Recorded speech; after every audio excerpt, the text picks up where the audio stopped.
జన్మలెత్తిన ఆడదిగా పుట్టాలని, అందంగా పెరగాలని, చిట్టి గౌను వయసులోంచి చీరలోకి రావాలని, పెళ్ళంటూ చేసుకుంటే నిన్నే నిన్నే నిన్నే నిన్నే చేసుకోవాలని, అన్ని అన్ని అన్ని అన్ని ఇచ్చుకోవాలని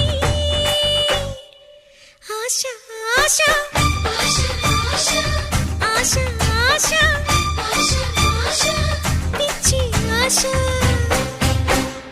ఎన్ని జన్మలెత్తినా మగవాడై పుట్టాలని, మీసాలే పెంచాలని, పొట్టిలాగు వయసు దాటి ప్యాంటు నేను తొడగాలని, పెళ్ళంటూ చేసుకుంటే నిన్నే నిన్నే నిన్నే నిన్నే చేసుకోవాలని.